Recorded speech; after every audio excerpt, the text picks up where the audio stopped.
La France se dit la patrie des droits de l'homme. On a coutume aussi de dire que la France est un état de droit. Alors, voyons la définition du droit, ce que signifie le droit.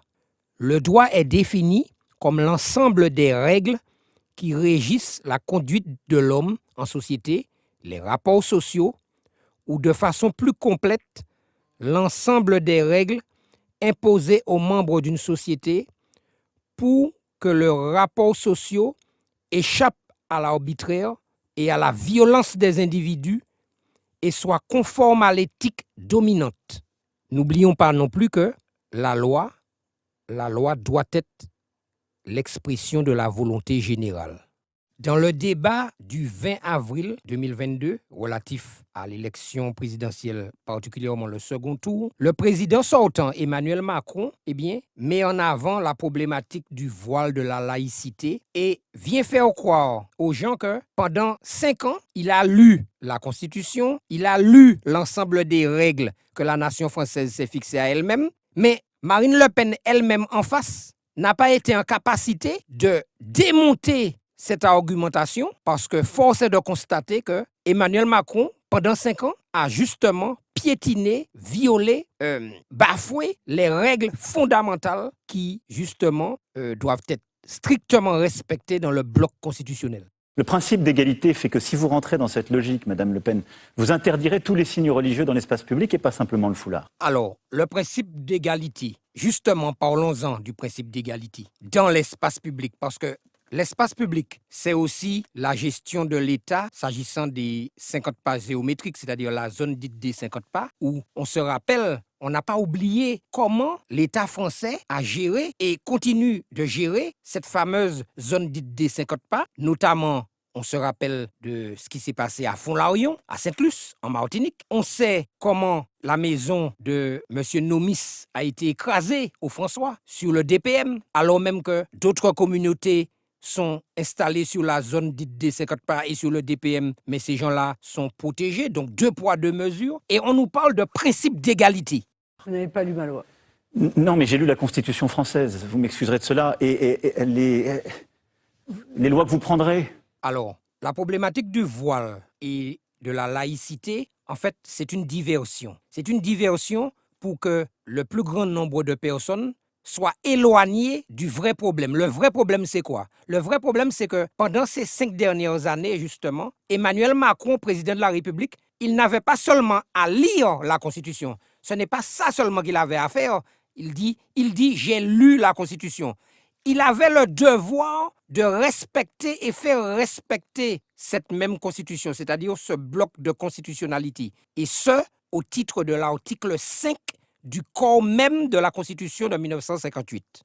Même si vous étiez élu, ce que je ne souhaite pas évidemment, elles devront respecter une Constitution. Justement, la cohérence et le discernement auraient dû pousser Marine Le Pen, avocate me semble-t-il, à épingler Emmanuel Macron sur justement ce fameux respect des dispositions constitutionnelles, des règles strictes, clairement précisé au cœur même de la Constitution de 1958, qu'il avait le devoir de respecter et de faire respecter dans toutes les institutions de la République française. Là est le problème des droits et libertés, clairement piétinés, violés par Emmanuel Macron pendant ces 5 dernières années.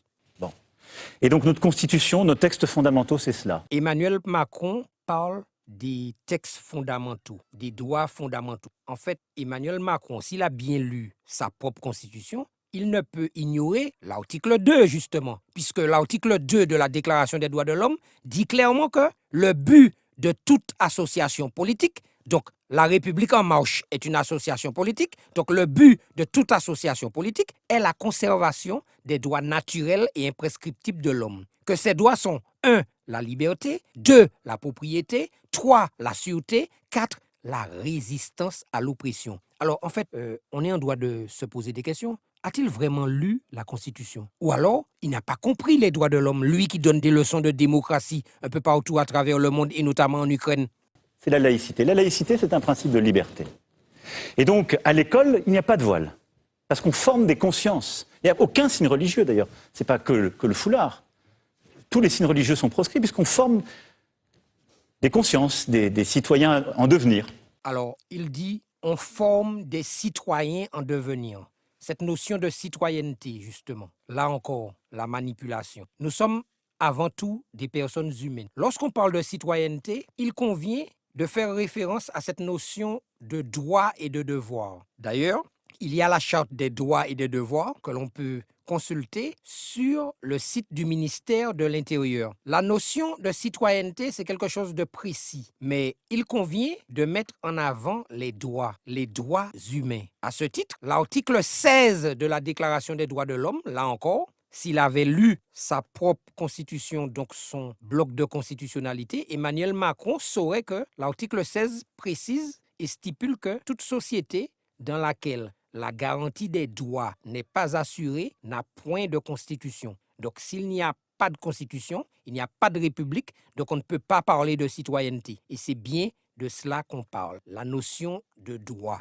Nos droits sont violés, piétinés depuis 5 ans, au moins, et le dernier quinquennat n'a fait qu'empirer la situation, empirer la souffrance des personnes humaines en France hexagonale et dans les colonies. Dans les services publics, il y a une neutralité des services publics. Nous devons faire référence à l'article 15. L'article 15 dit que la société a le droit de demander compte à tout agent public de son administration. C'est l'article 15 de la Déclaration des droits de l'homme. On voit bien toutes les difficultés que nous avons lorsqu'on demande des explications à l'administration, lorsqu'on pose des questions. Il vous suffit d'appeler une administration pour tomber sur un répondeur, un serveur. On voit bien que les demandes qui sont formulées auprès des administrations prennent énormément de temps lorsqu'elles sont suivies des faits. Donc, on a bien compris que le service public s'est fortement dégradé pendant le quinquennat d'Emmanuel Macron. Et là, pour le coup, Emmanuel Macron vient nous parler de service public. Je crois qu'il y a vraiment une injure, une méprise faite aux personnes humaines. Et donc, Marine Le Pen elle-même aurait dû justement réagir en sa qualité d'avocate, aurait dû réagir et épingler Emmanuel Macron sur cette problématique du service public qui a été, on va dire, laminée sous le quinquennat Macron. La notion d'état de droit ne signifie pas que les personnes humaines doivent être soumises au pouvoir, doivent être soumises à l'autorité, soumises à l'État. Le concept d'état de droit signifie tout simplement que gouvernants et gouvernés respectent la loi, respectent le droit.